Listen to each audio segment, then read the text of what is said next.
I want you to take a second and just look at the date on your phone right now. Yeah, it's Thursday, February 26th, 2026. Exactly. And if you're listening to this in London or New York or Tokyo, that date probably just means you're thinking about your weekend plans. Right.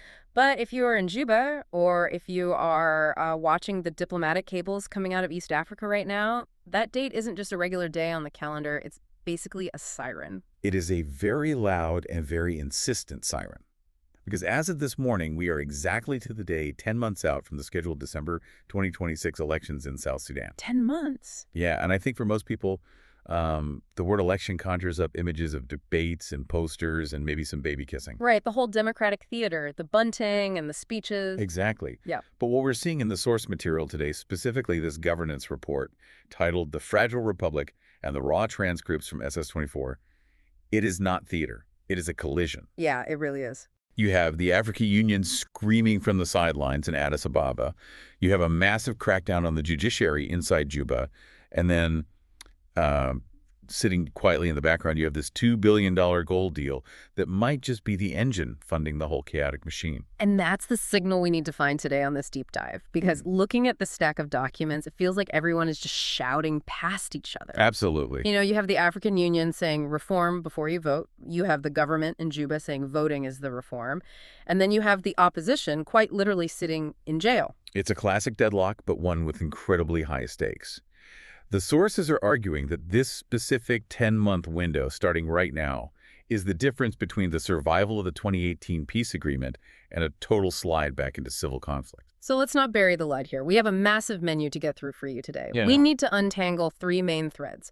First, the political showdown in Addis Ababa with the C5 meeting. Second, the domestic purge, specifically the weaponization of the courts against figures like Riek Machar. And third, the money. This gold for roads deal. Which honestly might be the most critical piece of the puzzle. It's the financing mechanism for everything else. We'll get to the gold because the economics of that are, well, terrifying is a strong word, but they are certainly high risk. But we really have to start with the politics. Let's do it. Take me into the room in Addis Ababa. We have the C5 meeting. For the listener who hasn't memorized the African Union org chart, who is in this room, and why does it actually matter? So the C5 is the heavy artillery. This is the high-level ad hoc committee for South Sudan. You aren't dealing with mid-level bureaucrats or note-takers here. You have actual heads of state.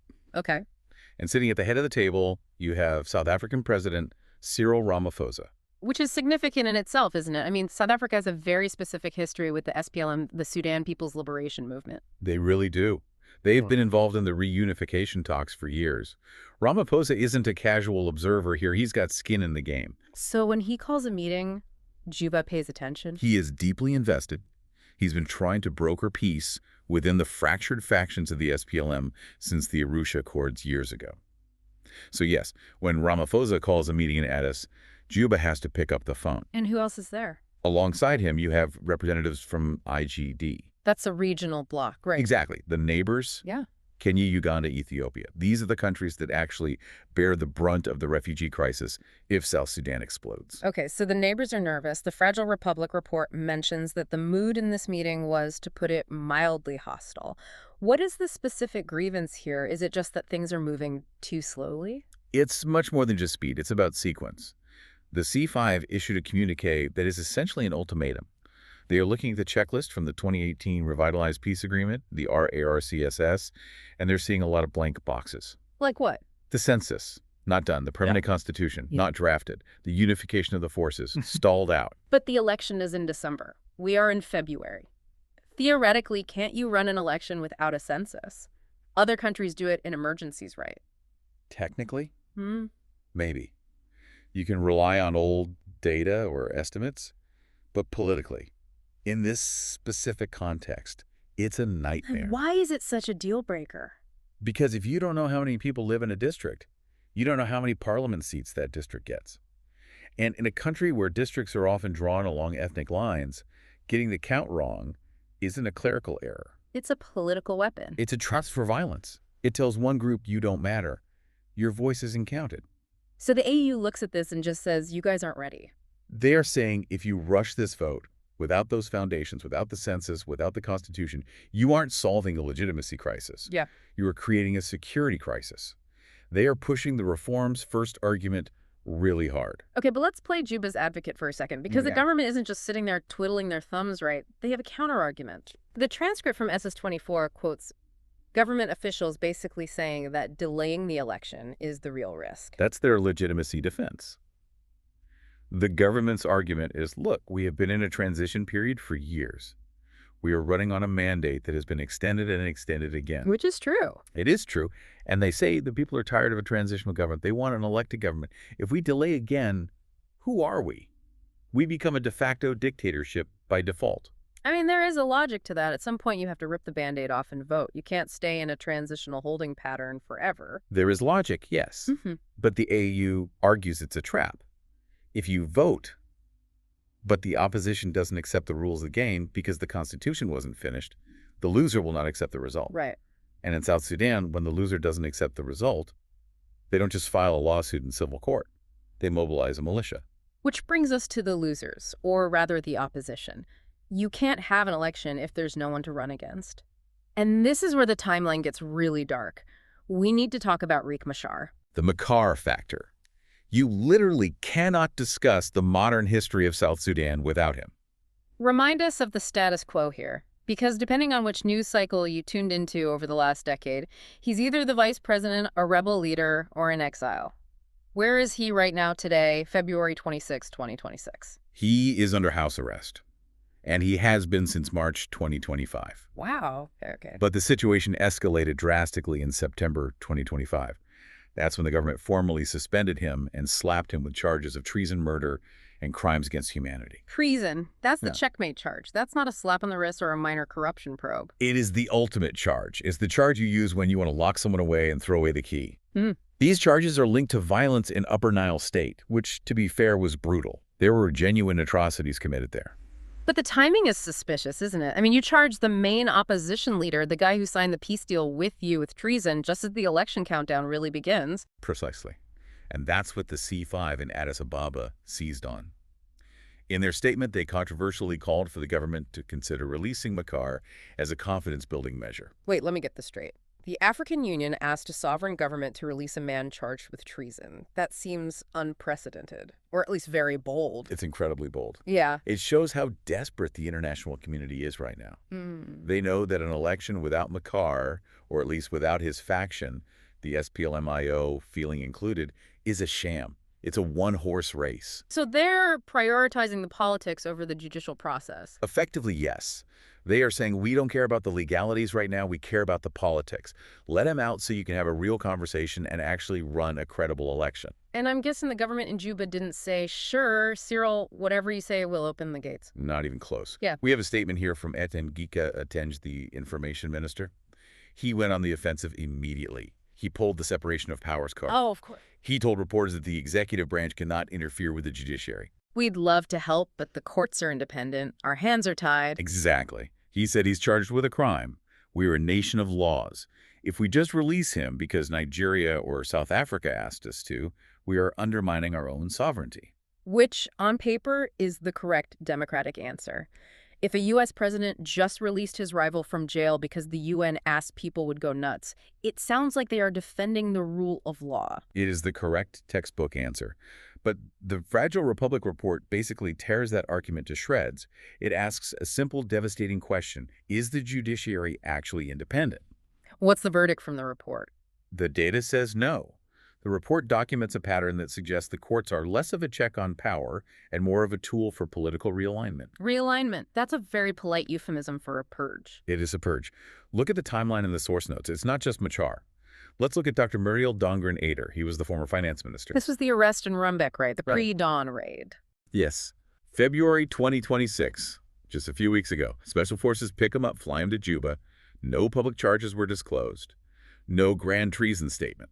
Just removed. So with Machar, they say it's the law. Look at the charges. With Dr. Mariel, it's just get in the van. Exactly. And when you put those two side by side, the separation of powers argument collapses. The sources mention a broader sweep, too. Dismissals in the Interior Ministry's senior military officers aligned with Machar being detained, It looks highly systematic. It feels like they are clearing the board. Like in chess, before you make your final move, you sweep all the opposing pieces off the table. Or the opposing knights and bishops. Mm. Dr. Marial wasn't a pawn. He was the finance minister. That's a high-value target. Right, someone who knows where the money is. Exactly. And that links us directly to the third topic today. Because if you are going to arrest the finance minister and you are going to lock up the opposition leader, you need to make sure no one talks about it. The media. The silence. I was really struck by the story about the SSBC, the state broadcaster. Usually stories about censorship in these reports are vague. You hear things like reporters feel pressure, but this was a very specific incident in the source material. It was. It involved Lamakol Adjouan. He's the leader of the National Democratic Movement, the NDM, another significant opposition figure. Maybe not Machar level in terms of military backing, but a serious political intellectual and player. And he did an interview for the network, right? He did. He was pre-recorded. The studio lights were on. The microphones were working. The staff at SSBC apparently gave repeated assurances to his team that it would air. They probably promoted it. And then nothing. Did they give a reason? Technical difficulties? The tape got lost? No official reason that held any water. The NDM is furious. They're calling it a violation of professional standards. But the Fragile Republic report frames it as something more insidious, called censorship creep. Explain that concept for us, censorship creep. It means you don't have to ban the NDM outright. You don't have to make it strictly illegal to speak. You just make sure that when they do speak, the microphone is muted. Wow. If the state broadcaster, which is funded by the public, refuses to air the views of the opposition 10 months before an election, you're effectively rigging the debate before a single ballot is cast. It connects right back to that question of legitimacy we talked about. How can the government claim they want a free and fair election if the voters literally never hear the other side's platform? They can't. And that's why the human rights groups in our source stack are waving red flags. They argue that this isn't just about one missed interview. It creates a climate of fear. Because everyone else is watching what happened. Yes. If the SSBC producers know that airing Lam A call might get them fired or worse arrested like Dr. Marial, they self-censor. They stop asking hard questions. And when the media stops asking, the government can get away with, well, almost anything. Which brings us to the elephant in the room. The $2 billion elephant. This is where the story shifts from political maneuvering to massive economic gambling. And I want to get the details of this right because the numbers are staggering for an economy the size of South Sudan. They are massive. The cabinet chaired by President Kiir has signed off on a deal worth $2 billion to construct over 1,000 kilometers of roads. Now, hold on. To be fair to the listener, if you have ever been to South Sudan or looked at their logistics, you know they need roads. Desperately. This isn't building a giant statue of the president or a new luxury palace. This is basic infrastructure. During the rainy season, half the country is completely cut off from the other half. You can't move medicine. You can't move food. Absolutely. No one, not the AU, not the opposition disputes that the roads are necessary. It's an economic lifeline. The controversy isn't the what, it's the how. Because they are paying with gold. They are paying with the future of their gold. Break that down for us. Is this a barter system? A truck of asphalt for a truck of gold bars? It's almost certainly a resource-backed loan or a forward sale. The details in these deals are notoriously murky, which is a massive problem in itself. But the basic mechanism is, we promise you the rights to a specific amount of gold production for the next however many years, and in exchange, you build the roads right now. So it's a mortgage. You are mortgaging the house to pave the driveway. A mortgage on a house you haven't even fully appraised yet. And this is where the Fragile Republic report starts screaming deja vu, because we have seen this exact movie before in South Sudan. But last time the star wasn't gold, it was oil. Right, the Oil for Roads program. The Oil for Roads program. And according to the UN Panel of Experts report from 2025, which we also have in the stack, that program was a complete catastrophe. Define catastrophe in this context. Are we talking standard cost overruns, normal construction delays? We are talking about billions of dollars in public funds that simply vanished. Billions. Billions. The UN report uses the phrase systemic looting.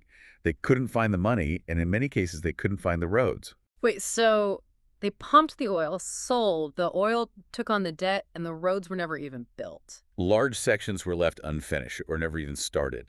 The money was diverted into the pockets of the elite, the military, the patronage networks.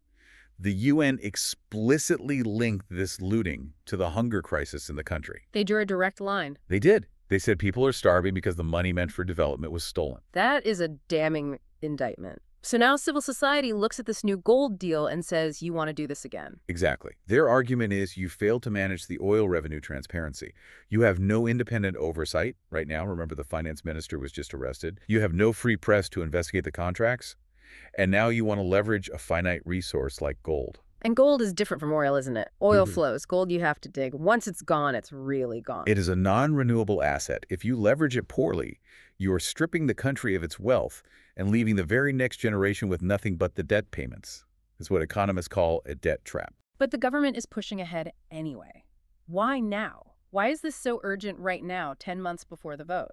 Connect the dots back to the start of our conversation, the election. You need to show progress. You need to show something tangible.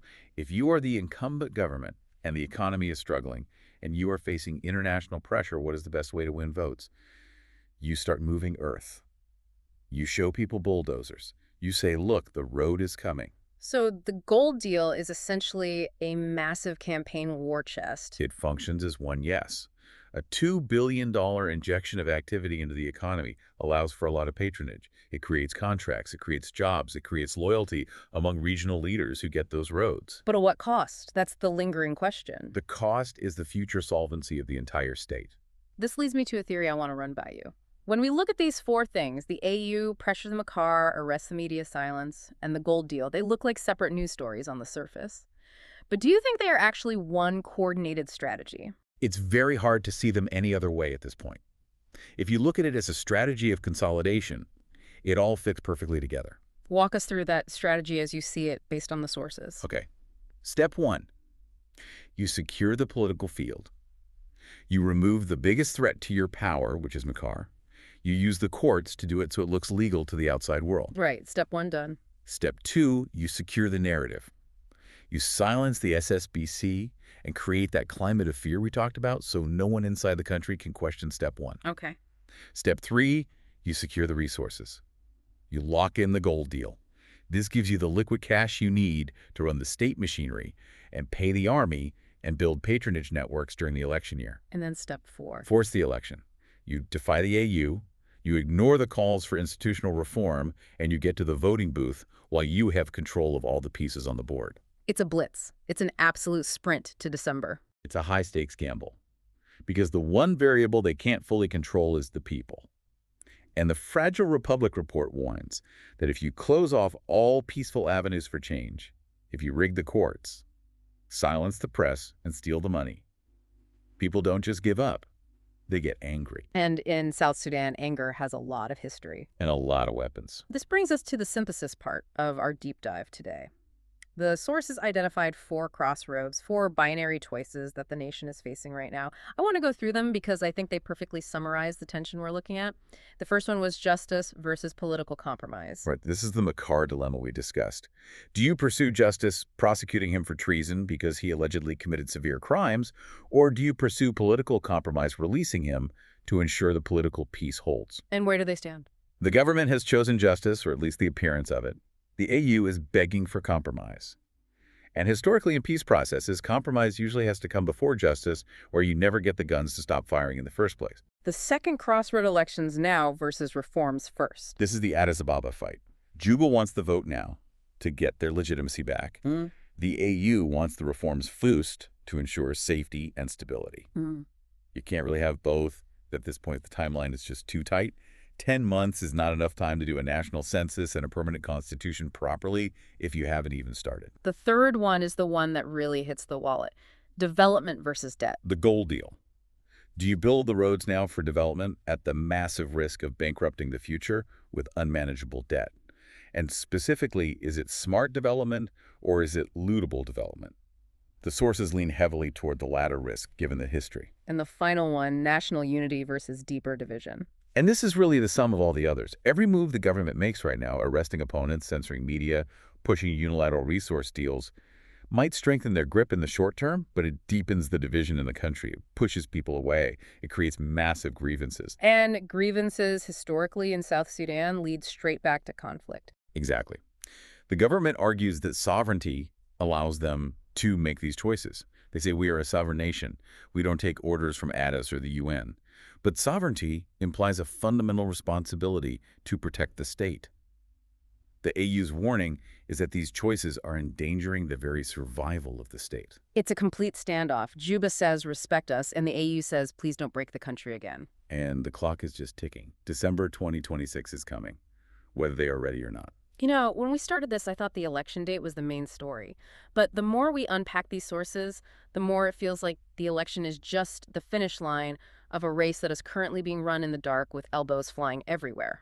That's a really good way to put it. The election is the focal point, but the actions taken right now in February, March, April, these are what will determine if that election is a celebration of democracy or a disaster. We've covered a lot of ground today. The C5 meeting, the sweeping, arrests the gold. It's a very heavy mix.